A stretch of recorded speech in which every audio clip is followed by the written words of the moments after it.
Welcome back to the Marketplace. I am Sandra Esinam. And minority spokespersons on finance, Kingsley Hayford, has expressed worry about government's rising expenditure. Ghana's debt stock is now 250. This is as a result of recent Eurobond borrowings and cedi depreciation, as well as front-loading of expenditure. Mr. Hayford thinks that the country's appetite for borrowing could lead to a recession. The expenditure side, clearly you will notice that the government is spending more, yes, revenue is coming down, and that is a major concern. Then I want to look at what are they spending the money on? Okay. Are they emergency related?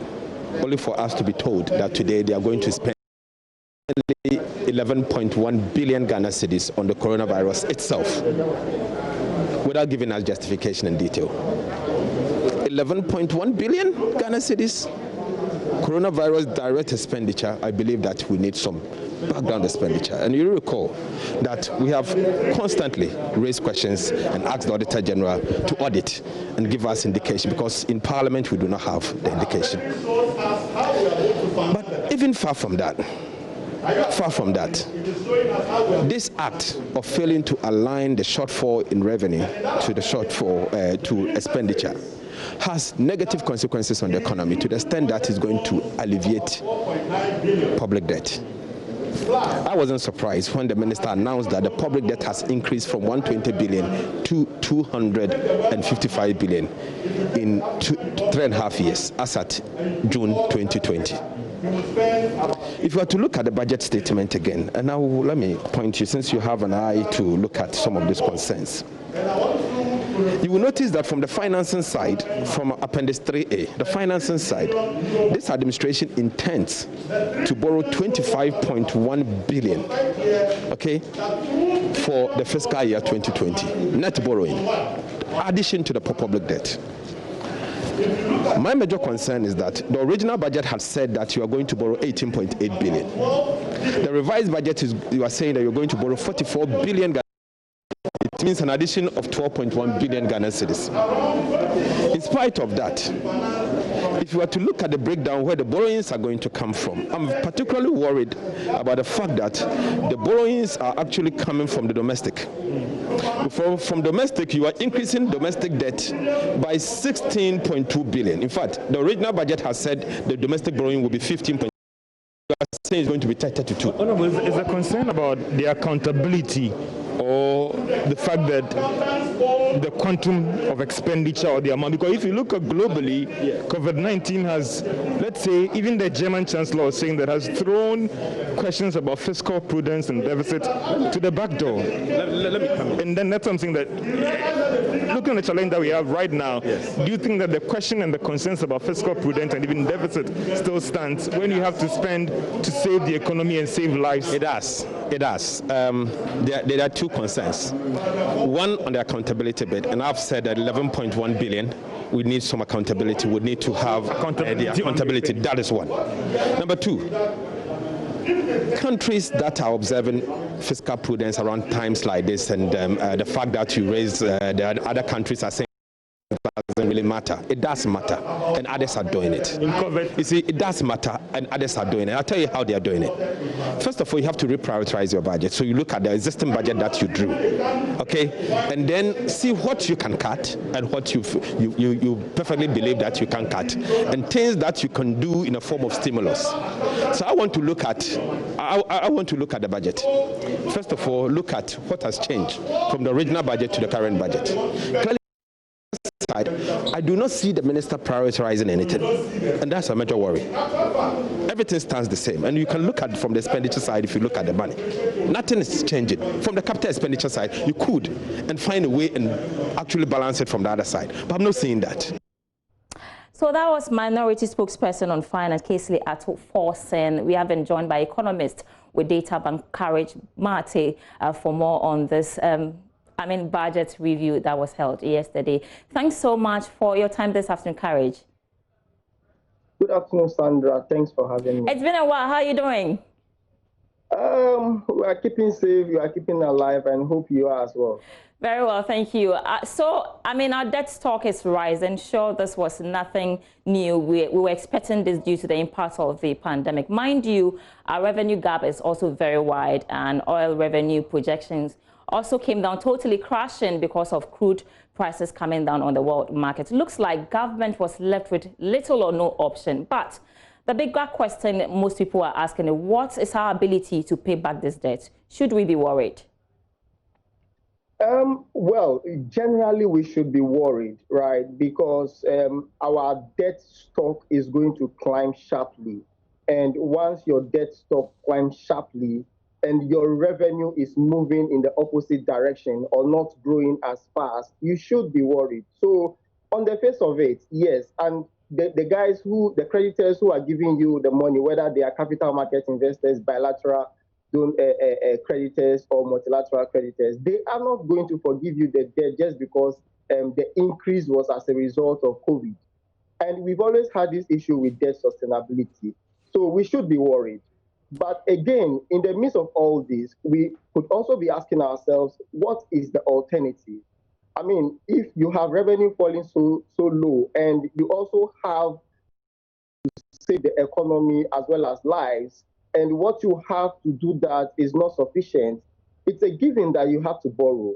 It now has to be the question of what kinds of borrowing are you doing? How sustainable are the borrowing? And then it comes back to our ability to pay back. And so the cost of the debt has to come through. If you look at the budget, the revised budget that was presented yesterday, it gives a certain indication of the fact that, yes, the government admits that the debt would rise sharply, but then the new debt must come from low-cost sources. So you notice that the external funding is coming from interest-free IMF funding, low or concessional funding from the World Bank, and then concessional funding from the AFDB. When it comes to the domestic borrowing, they are doing 10 billion cedis from the Bank of Ghana with 2 years moratorium, giving the government space to put finances together before they start paying. And the ones that they have to do on the open market, you'll notice that since April till date, we've seen interest rates on domestic bonds going down. So that at the start of May, a 3-year bond that went for 21% went for 19% in June. So you see that even on the domestic market, they've tried to cause interest rate to fall so that the borrowings they will do would happen at a lower rate. So in summary, yes, the debt will grow and it's a concern. But what they are trying to do is to show that the new debt would come in at a lower cost. Said that, yes, of course, we are borrowing at a lower cost and also having longer time to pay for this problem of how we are going to mobilize funds to pay back this debt. Is that enough? The terms of the debt in itself does not solve the problem. They are supposed to buy you time to organize your economy and your finances to pay back. And so if you do not invest the money in productive ventures, and also I must emphasize that the situation we find ourselves in gives the risk or increases the risk of spending on consumption rather than production. So we must ensure that we do not fall for that risk. We must ensure that we spend on productive ventures so that during the period, the longer tenors and the flexible terms that we are securing on this debt, we put our house together and be ready to service the debt without difficulties when the time arrives. Courage. Looks like there's a new trend when it comes to our bonds. Previous government have had to fall on short-term bond, and then the current governor appears to be having a trend with long-term bonds. If you look at it, is this also to buy time for us to be able to turn around, use the money wisely and pay? And in your opinion, which works better, the shorter one or the longer-term bonds? I mean, the longer one is obviously the way to go. And we also need to emphasize that this strategy started from the previous government. You recall what we know with the previous finance minister as smart borrowing, the term smart borrowing. And with the current minister, we have what we call the reprofiling. It's all the same strategy of increasing the tenor of the debt and also getting as low interest as possible so that you get time to increase your revenue inflows to service the debt. When you do short term, what you're doing is that they mature frequently. and your finances do not improve in tandem with the maturities. And so you are locked into rolling over at a higher cost. And so you tie yourself into a debt distress, a risk of debt distress. And so it is better to go long, and if it is possible, at a lower cost. All right. I believe this new debt stock includes the 8.2 billion financial sector cleanup and also the cedi's depreciation. I'm sure many are wondering why the cedi continues to depreciate, exporting less during this period because of the pandemic. Has this got anything to do with capital flight and also the role of multinational national companies? Yes. So a quick context. So the depreciation of the cedi would to some increases in the debt portfolio. But thankfully, the pace of depreciation we've seen this year is quite moderate, 2.4% as at half year versus over 8% same period last year. It would have been worse if we had last year's pace of depreciation. But that said, you would also recall that during the first quarter of this year, the cedi actually gained, which would have been better. But then towards the end of the first quarter and into the second quarter, it started losing because foreign investors on our market started liquidating their positions and moving out.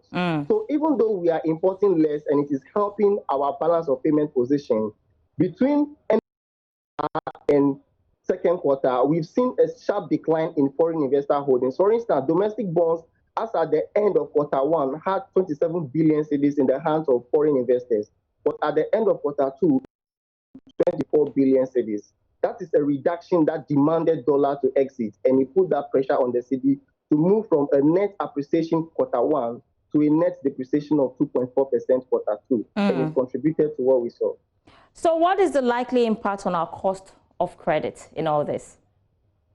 Well, the hope is that the Bank of Ghana will continue to monitor the exchange rate, and it has had a firm grip on the exchange rate so far, and we are hopeful that it will maintain that firm grip on the market. And it's done marvelously well in terms of restructuring the foreign exchange market with the forward auctions that it has been doing, and it has been very helpful. So now we need to ensure that if the exchange rate remains stable, then the cost of this debt will also remain stable, because what we've seen is that there's a strong correlation between yields or interest rates on the market and the exchange rate behavior. For as long as the exchange rate remains stable, we expect that future debts that are being contracted would also be coming in at a manageable cost. I want to say a big thank you this afternoon, Courage, for joining us with your thoughts. Thanks so much once again. Away from that, we still stay on the mid-year budget review because Head of Financial Advisory at auditing firm Deloitte, Yao Latte, has told Joy Business that the revised GDP growth targets announced by the Finance Minister in Parliament yesterday is an indication that COVID-19 is worsening the country's economic situation. According to him, this is a reflection of uncertainties that have greeted the economy a few months ago when COVID was announced in the country. Finance Minister Ken Ofori-Atta presented a mid-year supplementary budget to Parliament. We saw a revision of GDP growth from 6.8% to a significant 0.9%. Commenting on the figures presented by the Finance Minister, Yao Latte believes unplanned expenditure can cause more harm to the economy. Giving us the inflows that COVID came with, because we already had our budget line, which obviously would have gone for a review anyway, because as a country, we've never met our revenue target since, an eye-opener. So for me, I believe that the presentation now did not really, do well on the side of COVID, because, COVID is a different line of, kind of event that has come to derail already. And so I was expecting that we would have, had, a kind of COVID-related budget separately from our main budget streamline. Because if you look at the revisions, the Finance Minister never touched on the capital expenditure. Capital expenditure was not. If you look at compensation, it was raised a bit up. If you look at grant and other government, expenditure, it was, to other government, it was revised down. And that is where I always have problems. But then let's look at other expenditure. That is where I have problem. Other expenditure, if you're looking at COVID-related and ESLA, And in the COVID-related alone, we had over 11 billion. So I asked myself, the finance minister did in the bridge financing that he requested from the parliament, he made projection of about 5-point-something billion, in excess just to cater for COVID. So why is it that the second half alone we had to spend about 11 billion just for COVID-related activities? That is where I have a problem. And you could see that the revenue side is more silent on COVID-related activities. COVID is bringing in something. After all, we are not printing papers anymore as far as administration is concerned. Government, officials are not traveling as expected, they used to be. So all these things are inflows that we expect that the finance minister would have accounted for it before he would ask for that 11 billion, and over for the second, half of the year. That was actually economist Lord Mensah, who believes that the budget fails to address some key issues relating to COVID-19 expenditures. Local traders at Tiptoe Lane in Kwame Nkrumah Circle in Accra have clashed over reopening of shops belonging to undocumented foreign retail traders. Some of the traders clad in red have called for foreign retailers to be evicted, while their counterparts clad in white want these foreign retailers to stay. President of the Ghana Union of Traders Association, GUTA, Dr. Joseph Obin, was at the scene and called for calm, and he predicted that more clashes will happen if government does not enforce the laws in the retail market. Charles Aite was there for us and reports. It was a state of agitation here at Nkrumah Circle in Accra. Ghanaian traders clashed against each other over their foreign counterparts. They are all lying to you guys. They are not saying the truth. They are lying to you guys. We are the indigenous here. We know what is going on here. They are a bunch of... No trader can lock a shop of another trader. So what the Ghanaians are doing, it's illegal, and we will not support them in any way. One thing, we the circle boys, we don't have any, I'm saying, in circle. We don't have any farmland. What we have is circle. And what they are doing is killing circle business.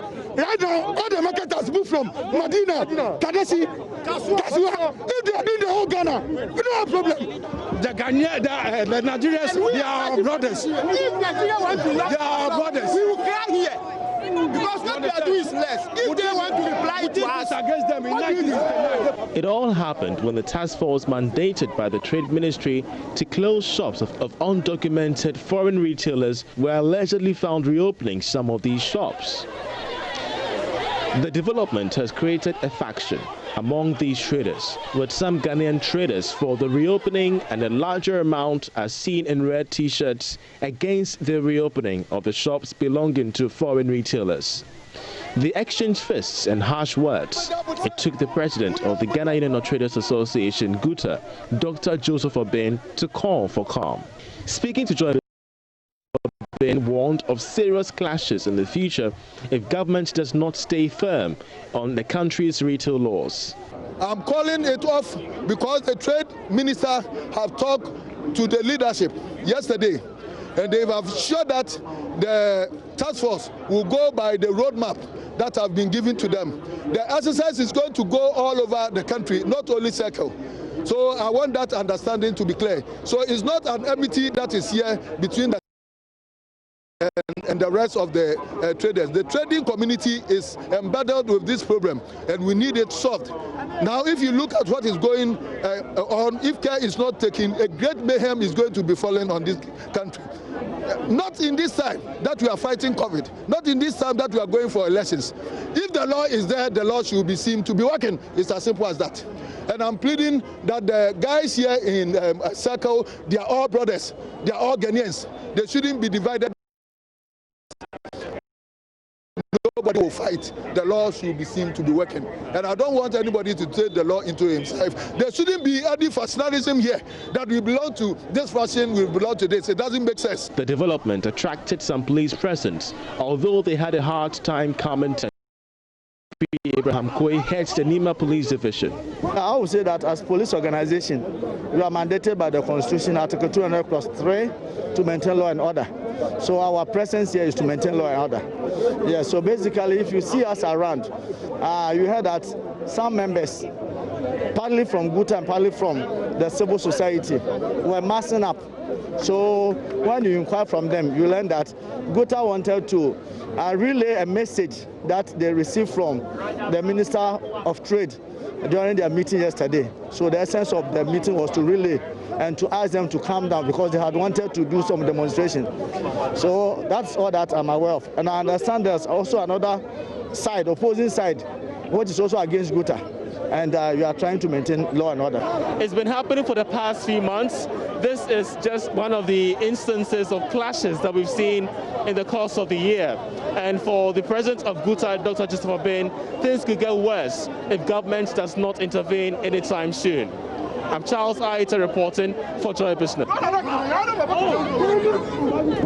Very unfortunate developments there. I'm just wondering when this we'll be exploring more aspects of the story in a subsequent bulletin. But away from that, Republic Bank Ghana has given firm assurance that its mandate to extend credit to businesses will not come to a halt as a result of COVID-19 pandemic. The bank recently rolled out defense as part of measures to support businesses and individuals affected by the outbreak. Managing Director of Republic Bank Ghana, Farid Anta, spoke to Joy Business at the bank's annual general meeting.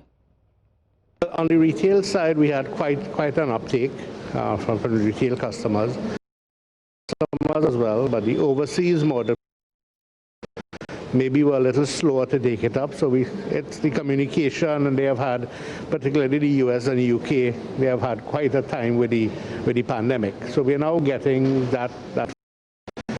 The corporate side maybe not as many as we anticipated would have taken it up initially. But it doesn't mean that they will not look at some means of consolidation, because many of them felt that they needed to see what the outcome would be, how it's going to progress. So we continue to be in dialogue with all of our corporate customers and most of our commercial customers. And we have actually gone out to them in the last 2 or 3 weeks to indicate our continued support. So several of them, by September, October, the 6 months will be up. What then? We have assured them, based on their cash flows, how we project things happen, we will be here to help. So if we have to extend it further, consolidate, maybe advance some more funds so you can retool something, we are prepared to do that for our customers. Because at the end of the day, if they don't survive, Ghana will not do well. If Ghana does not do well, we will not do well. So we are our brothers' keepers. Thankfully, we are in a position to help, and we will help as much as we can. Meanwhile, the bank is unable to pay dividends to its shareholders this year, even though its net profit grew by 180.6% from 28.2 million cedis recorded as at December 2018. And that's your marketplace this afternoon. I am Sandra Essenam. I'm going to log on to myjoyonline.com /business for more business news update. Thanks so much for watching.